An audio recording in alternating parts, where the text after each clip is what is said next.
लोग परमेश्वर से प्रेम रखते हैं उनके लिए सब बातें मिलकर भलाई ही 26-28 में बोला। इसी रीति से आत्मा भी हमारी दुर्बलता में सहायता करता है, क्योंकि हम नहीं जानते कि प्रार्थना किस रीति से करना चाहिए। तो आत्मा आप ही ऐसे आहें भर भर कर जो बयान से बाहर है हमारे लिए विनती करता है, और हमारे मनों का जांचने वाला जानता है कि आत्मा की मनसा क्या है, क्योंकि वह पवित्र लोगों के लिए परमेश्वर की इच्छा के अनुसार विनती करता है। सब बोलो आमीन।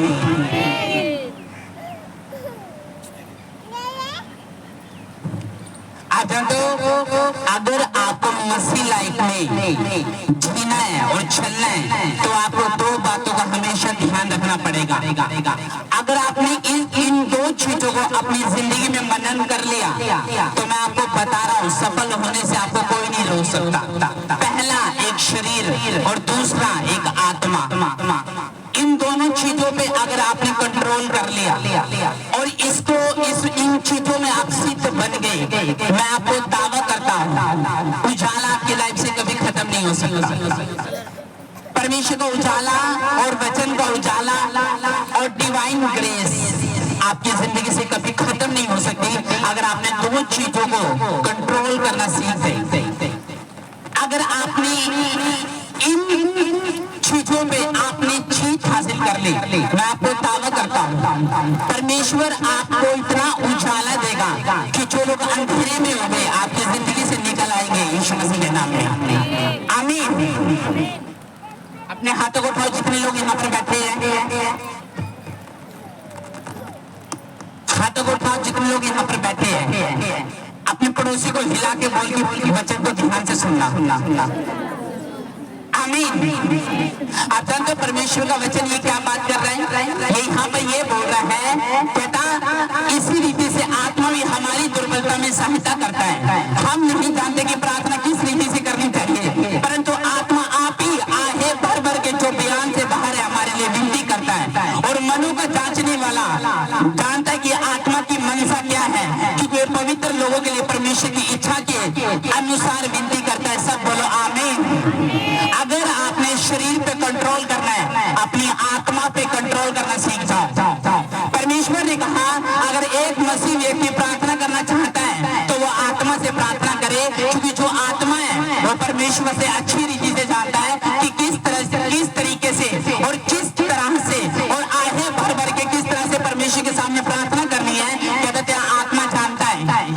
परमेश्वर ने कहा अगर तू दोनों चीजों पे कहता अगर तू जीतना चाहता है तो कहता पहले अपनी आत्मा को सिद्ध कर, आत्मा को परफेक्ट कर, आत्मा को पूरी तरह से परमेश्वर के वचन के अनुसार कर देगा तो परमेश्वर ने कहा तू कहीं मार खाने वाला नहीं है। उसने कहा कई लोगों को प्रार्थना करनी नहीं आती, आज भी प्रभु में है लेकिन प्रार्थना करने नहीं आती। चर्च आ रहे हैं 10 सालों से, 7 सालों से, 3 सालों से, बपतिस्मा ले चुके हैं लेकिन उनको प्रार्थना करना नहीं आती। क्यों? क्योंकि उनको इसलिए प्रार्थना करनी नहीं आती क्योंकि उनको पता नहीं है कि प्रार्थना हमें करनी कैसे चाहिए, कि आप प्रार्थना में हमें शब्द कौन से इस्तेमाल करने चाहिए, या प्रभु से हमें कौन से समय प्रार्थना करनी चाहिए, या प्रभु से हमें किस संपूर्ण छुटकारा हमें कैसे चाहिए, उनको पता नहीं। इसलिए वो शरीर और आत्मा दोनों में बीमार रहते हैं। कई बार जो सुंदर दिखने वाले लोग होते हैं ना, जिनके फेस अच्छे होते हैं, कपड़े अच्छे होते हैं, आपको लगता है कि ये बंदा सही है। अगर वो शरीर से बीमार नहीं है तो आत्मा से बीमार जरूर होगा। अगर एक बंदा आत्मा में बीमार नहीं है तो वो शरीर में बीमार होगा। ये दोनों एक दूसरे से जुड़े हुए हैं। प्रभु ने कहा अगर तुमने अपनी आत्मा पे कंट्रोल कर लिया तो तू शरीर की क्रियाओं को भी मार देगा, तू शरीर के पाप को भी मार देगा, तू शरीर के काम को भी मार देगा। अगर तूने आत्मा के द्वारा कहता शरीर को अगर कहता तूने कंट्रोल करना है तो तूने पहले अपनी आत्मा को सिद्ध करना पड़ेगा, क्योंकि प्रार्थना करना तुम्हें आत्मा से आना चाहिए। जब एक व्यक्ति परमेश्वर से प्रार्थना करता है तो उसके शब्द जो है वो रटे रटाए होते हैं, क्योंकि वो वो शरीर से प्रेयर करता है और शरीर में की हुई प्रेयर कभी असरदार और फलदार नहीं होती। शरीर में एक बंदा जब प्रेयर कर रहा होता है तो वही रटे रटाई शब्द जो वो रोज बोलता है, वो रोज प्रार्थना में जाता है, उन्हीं शब्दों को परमेश्वर के लिए बोलता है कि प्रभु जी रोटी के लिए धन्यवाद, मुझे बचाने के लिए धन्यवाद, मुझे परमेश्वर जगाने के लिए धन्यवाद, मेरे बच्चों को प्रभु अच्छी चीजें देने के लिए धन्यवाद, और आमीन बोल देता है। और शरीर के ऊपर जो लोग कंट्रोल नहीं कर पाते वो कभी आत्मा में प्रेयर नहीं कर सकते, क्योंकि जो आत्मा की प्रेयर है वो आहे भर भर के, उसने कहा वो आहे भर भर के पिता से तुम्हें प्रार्थना करना सिखाती है। इसलिए जब भी आप शरीर में प्रेयर करोगे आप नोटिस करना, क्योंकि कई लोग शरीर से आत्मा में नहीं आ पाते। क्यों? जब वो प्रेयर करने बैठते तो फर्स्ट कुकर में सीटी लग रही होती है, जब वो प्रेयर करने बैठते तो टीवी ऑन रहता है, जब वो प्रेयर करने बैठते तो फोन उनके पास होते हैं और व्हाट्सएप पे ज्यादा मैसेज देख रहे होते हैं, प्रेयर घट कर रहे होते हैं। जब वो प्रार्थना करने बैठते हैं तो बच्चे उनके आसपास चिक्के मारते हुए शोर मचाते हुए घूम रहे होते हैं और वो कभी उनको नहीं डांटते और वो सोचते हैं कि शायद मैं प्रेयर करके उठ गया, मैंने पहाड़ चीर दिए। 5 मिनट की प्रेयर, और उनको ये नहीं पता तुमने शरीर से प्रेयर करी है जिसका रिजल्ट जो है वो डाउन आता है, वो अप नहीं आता। क्योंकि आत्मा में गर्म होने के लिए कम से कम आधा घंटा लगता है। पहले पाप छोड़ना पड़ता है, फिर वर्शिप करनी पड़ती है, फिर सब चीजों से बाहर आना पड़ता है। लेकिन आज का विश्वासी जब प्रार्थना करने बैठता है तो पहले दिमाग में चिंता इतनी होती है कि वो शब्द ही नहीं इस्तेमाल कर पाता। पति की चिंता, बच्चों की चिंता, फीस की चिंता, काम की चिंता, वोट की चिंता। जब वो चिंता में प्रेयर करता है उसकी प्रेयर फिनिश है, उसकी प्रेयर कभी लंबी नहीं जाती, उसकी आंखों में झपकी आने शुरू हो जाती है और जब भी वो देखना प्रेयर करेगा सुस्ती चढ़ना शुरू हो जाती है, झपकी आना शुरू हो जाती है, मन करता कि सो जाए। क्यों? क्योंकि जब तक तुम कंफर्टेबल जोन में प्रेयर करोगे तुम कभी आत्मा से नहीं भर सकते। आज मैं प्रेयर तब करता था जब लाइट भाग जाती थी और माथे पे पसीना होता था ना, तब प्रेयर का आनंद होता था। मुझे पता था अब मुझे हवा नहीं लगेगी और मेरा शरीर सोएगा नहीं और इससे मैं ज्यादा लंबी प्रेयर कर पाऊंगा। मुझे पता था कि मुझे मक्खा जो है पानी का मुझे अपने पास रखना पड़ेगा और जब मुझे नींद आएगी, झपकी आएगी तो मैं मारूंगा तो नींद भाग जाएगी। मैं जुगाड़ लगाता था कि प्रेयर लंबी करनी है और आत्मा से करनी है। इसलिए हम घंटों बैठ पाते हैं क्योंकि हमें पता है कि प्रेयर किस तरीके से करनी है। पहला, दिमाग से टेंशन को हटाना है। दूसरा, संसार और समाज से बाहर आना है। तीसरा, परिवारों की झंझट से बाहर निकल के मुझे प्रार्थना करनी है। और आत्मा प्रेयर करना सिखाती है, लेकिन जब तक आप प्रेयर करना आत्मा से नहीं सीखते आपको नहीं आती। हालेलुया। उसने कहा आत्मा से प्रेयर किया हुआ बंदा कभी मार नहीं खा सकता। और जो शरीर से प्रेयर करते आप नोटिस करना वो हमेशा असरदार नहीं होती, फलदार नहीं होती। क्यों नहीं होती वो फलदार? वो इसलिए नहीं होती जो शरीर से शब्द है वो कभी लोग शरीर से आत्मा को जीतना चाहते हैं कि मैं शरीर से आत्मा को जीत जाऊंगा, लेकिन आपको ये नहीं पता आत्मा शरीर को, आत्मा जो है वो शरीर के ऊपर फतेह पा सकती है, शरीर आत्मा के ऊपर फतेह नहीं पा सकता। इसलिए कई लोगों के शरीर पे कंट्रोल नहीं है। क्यों नहीं है?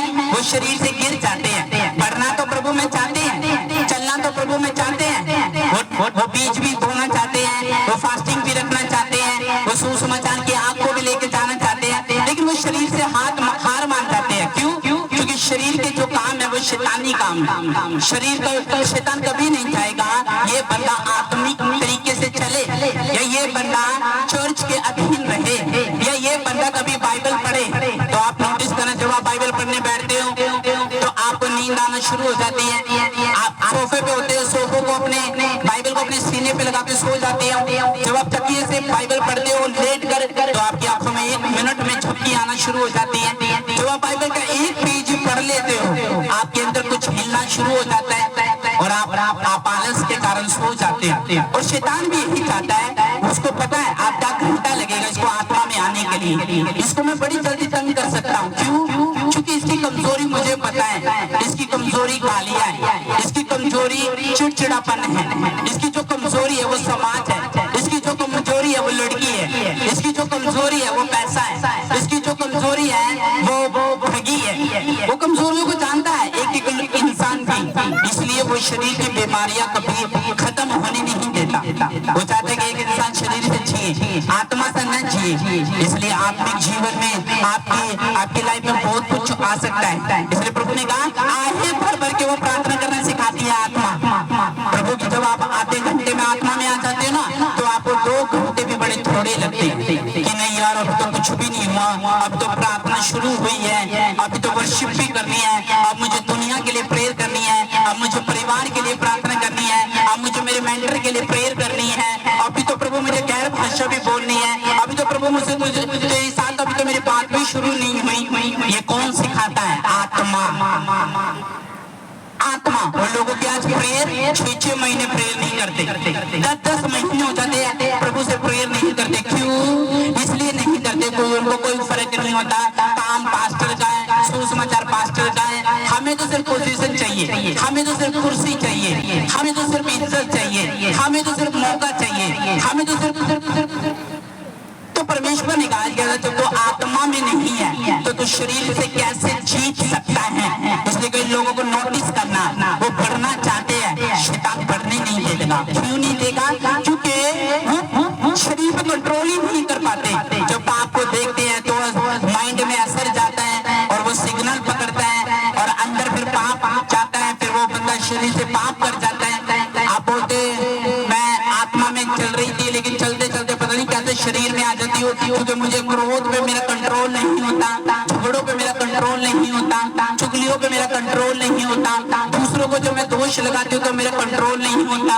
मैं किसी की निंदा नहीं करना चाहती, लेकिन पता नहीं क्यों मैं शरीर की जिंदगी जी रही हूँ। अगर आपने शरीर की जिंदगी जीनी है, क्योंकि मसीह लाइफ में आपकी जिंदगी में 2 चीज होनी चाहिए। पहला, आप आत्मा पे कंट्रोल करना सीख चुके होंगे, दूसरा आप शरीर पे कंट्रोल करना सीख चुके होंगे। अगर ये दोनों चीज आप अपना लो, क्योंकि आत्मा से प्रेयर करने के बाद आपको शांति मिलती है, आत्मा आपकी आत्मा संतुष्टि को पा लेती है। जब आप आत्मा से प्रेयर करते हो मसा आपके अंदर ट्रांसफर होता है। जब आप आत्मा से प्रार्थना करते हो आप आनंदित होते हो बहुत ज्यादा, फिर पाप की आपके शरीर में कोई कमी नहीं रहती। आप बोलते यार आत्मा से जो मैंने 3 घंटे प्रभु के साथ बिताए, अब मेरा मन नहीं कर रहा कहीं जाने का, अब मेरा मन नहीं कर रहा जुआ खेलने का, अब मेरा मन नहीं कर रहा चिट्टा पीने का, अब मेरा मन नहीं कर रहा एक दूसरे की बातें करने का। क्योंकि आप प्रेयर रूम में गए, आप प्रभु से बातें करने लगे, प्रभु का आत्मा आपको छूने लगा, प्रभु ने आपसे आप बोला अगर इस दुनिया में आप सबसे ज्यादा आनंद लेना चाहते हो, अपने कमरे को बंद करके प्रभु से बातें करना, आपका आनंद आपके साथ होगा यीशु मसीह के नाम में। मैं आपको सच बोल रहा हूँ, कभी कमरे में जाके अकेले में घुटने टेके प्रेयर करना, देखो फिर किसी से बात करने का मन नहीं करा, आपकी कैपेसिटी बढ़ जाएगी, आपके बंधन टूटना शुरू हो जाएगी, आप आत्मा में आना शुरू हो जाओगे, दूसरों की तरह जीवन नहीं बिताओगे। मसीह में कुछ लोग चल रहे लेकिन जीवन वैसा ही है। तो प्रभु ने बोला तेरे में और अन्य जाति में कोई फर्क नहीं है। उसके लिए भी प्रभु सूर्योदय कर रहा है, तेरे लिए भी उदय कर रहा है, उसके खेत में भी बारिश आ रही है, तेरे खेत में भी बारिश आ रही है, उसको भी पैसा मिल रहा है, तुझको भी पैसा मिल रहा है, तेरे भी बच्चे जीवित है, उसके भी बच्चे जीवित है। उसने कहा तेरे और उसका कोई फर्क नहीं है, क्योंकि जब तक तू आत्मा से जीवन ना जी, इसलिए आपको आत्मा से जीवन जीना है, आपको डिवाइन ग्रेस के नीचे आना है, ईश्वरीय बुलाहट के नीचे आना है, ईश्वरीय अनुग्रह के नीचे आना है, ईश्वरीय बातों के नीचे आना है, ईश्वरीय हुजूरी के नीचे आना है। हालेलुया।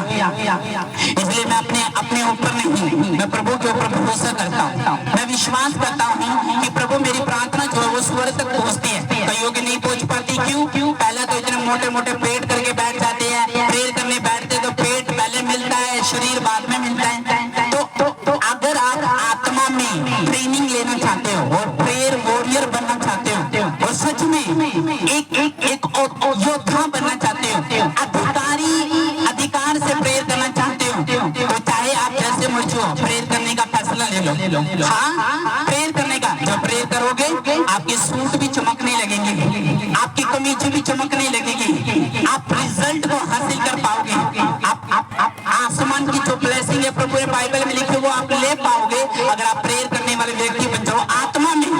कई लोग आत्मा में प्रेयर नहीं करते, शरीर में। जब प्रेयर चल रही होती है, वर्शिप कर रही होती है, ध्यान हमारा आँख खोल के हम एक दूसरे को देख रहे होते हैं, आँख खोल के हम दुनिया की बातें सोच रहे होते हैं, आँख खोल के हम सोच रहे होते हैं कि अब मुझे क्या करना है। प्रभु ने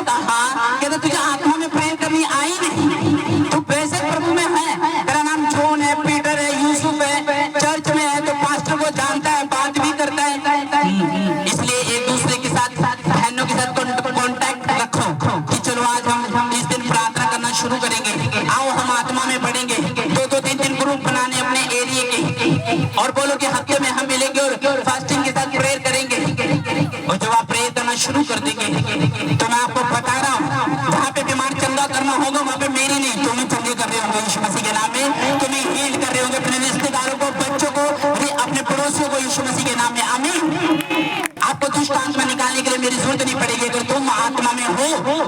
कई लोग आत्मा में नहीं है, मानसिकता वही है, शरीर वही है, अब वो बदले नहीं, क्योंकि प्रभु ने कहा आए भर भर के वो तुम्हें आत्मा में प्रार्थना करना सिखाता। जब आप प्रभु के पास जाते हो तो पहले जाने से पहले आप टूटे रहते हो दुनिया की बातों से, लोगों की बातों से, परिवार की बातों से, पैसों से आप निराश रहते हो, कर्जे से आप निराश रहते हो, परिवार से, मैरिज लाइफ से आप डिस्टर्ब हो रहे होते हो। लेकिन जब आप चर्च में आते हो, आत्मा में आते हो, जब आप दूसरों को वर्शिप करता हुआ देखते हो तो आप भी वर्शिप करना शुरू करते हो, आप भी आत्मा में प्रार्थना करना शुरू होते हो। और जैसे जैसे आप प्रेयर आत्मा में करना शुरू करते हो, आप देखना आपके अंदर एक अलग ताजा मसा जाना शुरू होता है, आपके अंदर एक दिमाग के अंदर एक शांति आना शुरू होती है, आपको फिर कोई बुरा इंसान बुरा नहीं लगता, फिर आप किसी पे दोष नहीं लगाते, फिर आप किसी की निंदा या फिर किसी के आप खिलाफत नहीं करते। क्यों?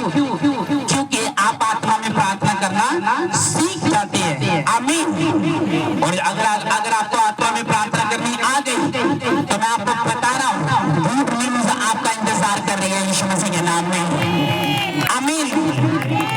एक वचन को निकालो, क्या लिखा? रोमियो 8:5 में, क्योंकि शारीरिक व्यक्ति शरीर की बातों पर मन लगाते हैं परंतु आत्मिक आत्मा की बातों पर मन लगाते हैं। सब बोलो आमीन। शारीरिक बंदा किस पे मन लगाता है और आत्मिक बंदा सोचता है यार कब मीटिंग शुरू होगी, यार मेरा टाइम मिस ना हो जाए, यार मुझे वर्शिप करनी है। उसकी कैपेसिटी अंदर से थप्पड़ पवित्र आत्मा उसको मार रही होती है, चल प्रार्थना कर, चल सुसमाचार सुना, चल उस बहन को फोन कर, चल उसके घर चली जा, चल गैर भाषा बोला, चल पास्टर से प्रार्थना करा, चल अपने घर में आप हाउस कॉटेज मीटिंग रखवा, क्योंकि अंदर आत्मा से चलने की आदत हो जाती है।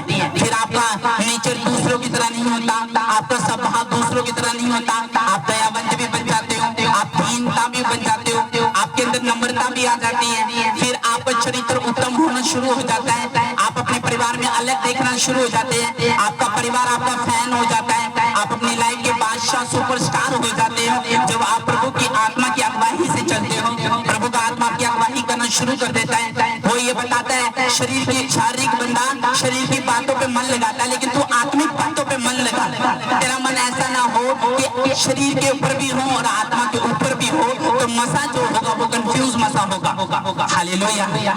तो इसलिए आत्मिक बातों पे मन लगाना है। प्रभु मेरे लिए जो सही नहीं है आज ही त्याग देता हूँ, प्रभु जो मेरे लिए सही नहीं है आज ही उस दोस्त को, उस सहेली को त्याग देता हूँ, क्योंकि मुझे आत्मिक रीति से चलना है। मुझे प्रभु मेरा राज्य धरती का नहीं है, स्वर्ग का है, मैंने प्रभु तुझसे मिलना है। प्रभु मैं कब तक इसलिए सुनो, कई लोग अपनी आंखों पे और शरीर पे कंट्रोल नहीं कर पाते। आप जानते क्यों नहीं कर पाते?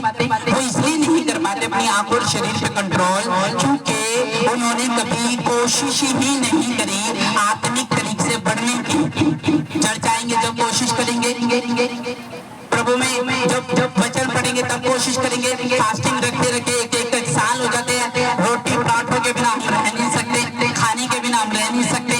हाँ, तो परमेश्वर ने कहा जब तू शारीरिक व्यक्ति है तो तू आत्मिक बातों पे ध्यान नहीं देगा, तेरा मन तो उठने को करेगा, भागने को करेगा, क्योंकि तेरे अंदर एक अलग ही आग लग रही होगी।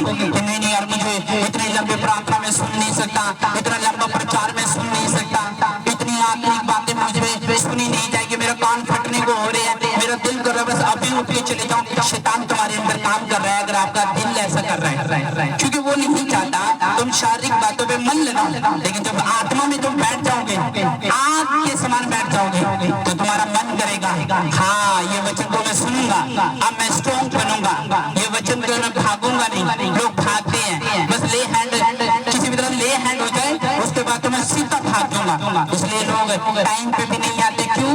क्योंकि वो शारीरिक शरीर के अनुसार चलते हैं, और प्रभु ने कहा जो शरीर के अनुसार चलेगा वो मरेगा, लेकिन जो आत्मा के अनुसार चलेगा वो जीवन और शांति पाएगा। वो यहोवा की बाट को जोतेगा वो नया बल पाएगा, वो उकाब के समान उड़ेगा, वो थकित ना होगा, शर्मित ना होगा, लज्जित ना होगा। शेर के बच्चे भूखे रह जाएंगे, लेकिन जो जो प्रभु यीशु मसीह पे विश्वास करते हैं उनके घरों में किसी बड़ी वस्तु की घटी और कमी ना होगी यीशु मसीह के नाम में।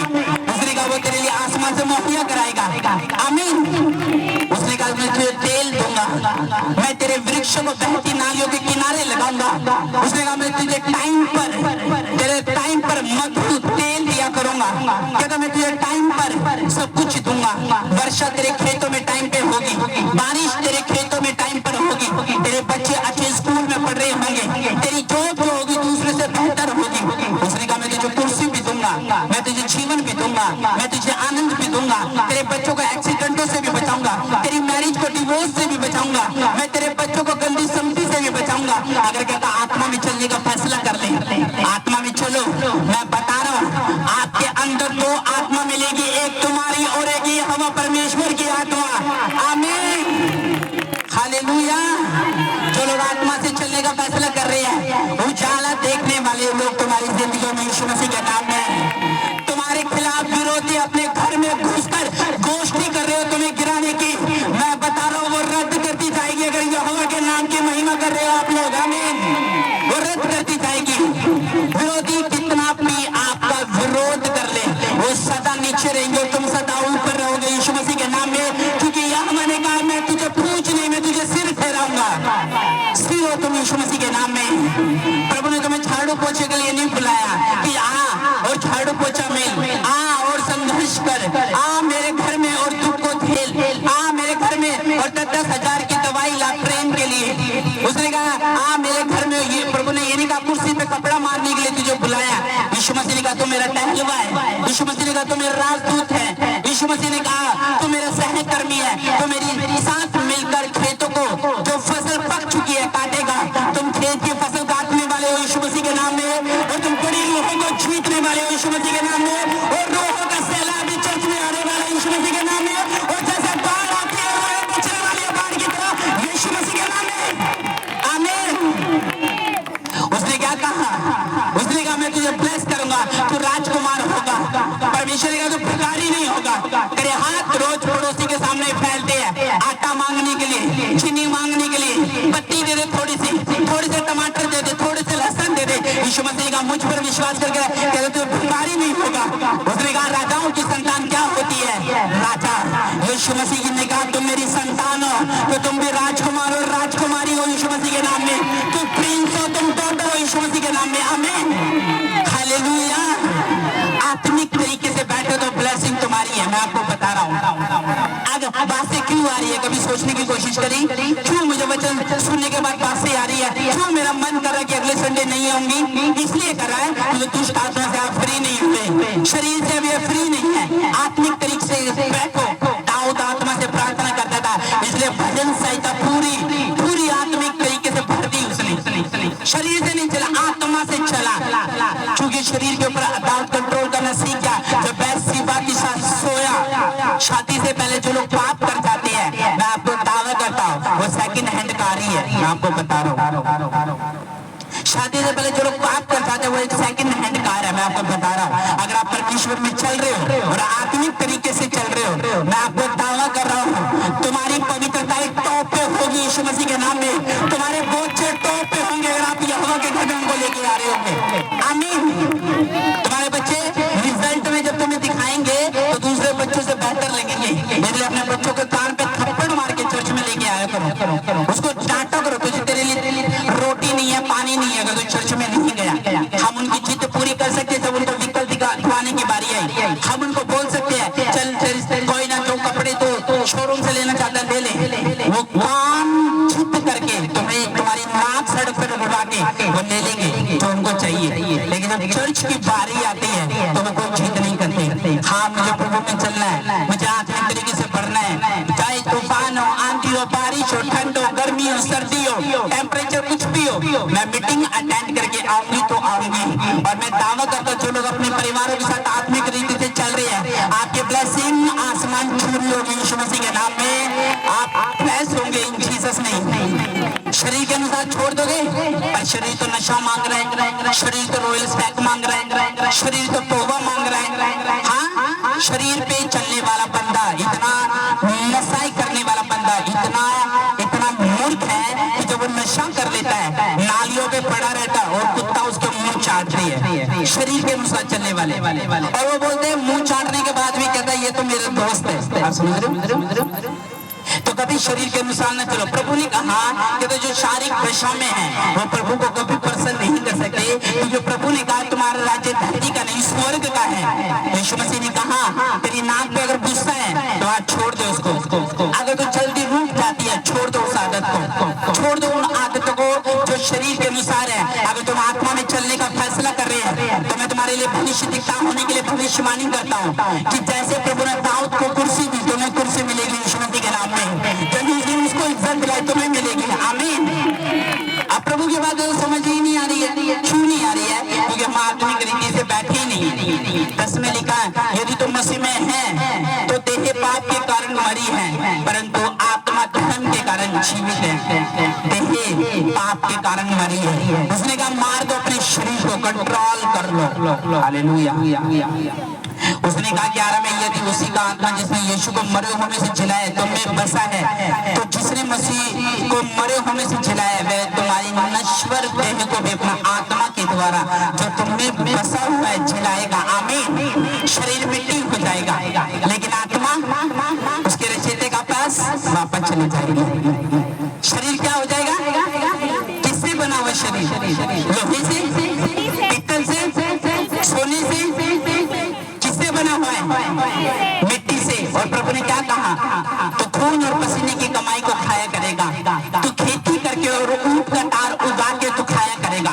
अंत में तुम मिट्टी से मिला है और कहाँ मिल जाएगा? फिर आत्मा का क्या होगा? उसने कहा आत्मा उसके रचयिता के पास वापस चली जाएगी। अब किसकी केयर करनी चाहिए? शरीर की, आत्मा की? जब आत्मा आजाद है अंदर से तो तुम्हारा शरीर भी आजाद है। आत्मा में उजाला है तो शरीर में भी उजाला है। शारीरिक बंदा प्रभु से कभी प्रसन्न नहीं कर सकता। एक टाइम के लिए वो इस्तेमाल हो सकता है, हर टाइम नहीं। एक टाइम के लिए काम हो सकता है उसके शरीर से, दूसरी बार नहीं। जीवन भर चलना है प्रभु में, आत्मा से चलना शुरू कर दो। बैठना कैपेसिटी बढ़ा लो, प्रार्थना की, वचन सुनने की कैपेसिटी को बढ़ा लो, धन्यवाद करने की कैपेसिटी को बढ़ा लो, सहनशीलता की कैपेसिटी को बढ़ा लो। एक मूर्ख मुझसे बहस रहा है तो मैं भी मूर्ख नहीं बनूंगा, इस तरह की कैपेसिटी को बढ़ा लो। उसने क्या कहा 12 में? इसलिए हे भाई हम शरीर के कर्जदार नहीं है, शरीर के अनुसार दिन काटे, क्योंकि यदि शरीर के अनुसार दिन काटोगे तो मरोगे, यदि आत्मा से देह की क्रियाओं को मारोगे तो जीवित रहोगे। इसलिए कि जितने लोग परमेश्वर की आत्मा की चलाई करते हैं वही परमेश्वर के पुत्र है। सब बोलो आमीन। उसने आत्मा के जो चलाई चलते हैं कहता वो मेरे पुत्र हैं। तो अन्य जाति प्रभु के पुत्र नहीं है, लेकिन कहता वो जो वचन को सुनेंगे तो वो मेरे पुत्र और पुत्री बन जाएंगे। आमीन। तुम्हारे अंदर कौन बसा हुआ है? प्रभु का आत्मा। उसने कहा पौलुस ने अगर कहता मैं अपने खुद के शरीर पे कंट्रोल ना करूं और दूसरों को पहचान करूं तो कहता मैं एक मूर्ख व्यक्ति हूं। उसने कहा मैंने आत्मा की क्रियाओं से देह की क्रियाओं को मारा है, मैंने आत्मा से जीवन बिताया है। मुझे पता था कि मुझे आत्मा में चलना जरूरी है, मुझे आत्मिक बुद्धि करना जरूरी है, आत्मिक जिंदगी करना जरूरी है। जब तुम खुद आत्मिक होंगे तो तुम्हारे से जुड़ी हुई एक एक चीज आत्मिक होगी। वो तुम्हारे बच्चे हो, कैरियर हो, सेवा हो, सेहत हो, परिवार हो, सिस्टम हो, चीजें हो, आत्मिक होगी। एक बार एक राजा ने बाइबल में दानियल के समय पता क्या किया था? वेश्याएं नाच रही थी और उनको खुश करने के लिए जो अर्पण की हुई चीजें थी, सोना चांदी के बर्तन, वो निकाल ले। कौन आया बाद में? कौन आया बाद में जो उंगली से लिख रहा था? कौन आया? उसका दूत आया और उसने बोला कहता जो तूने ये काम किया ये गलत काम किया है। उसने राजा को बताया राजा तेरे हाथों में प्रभु ने राज्य दिए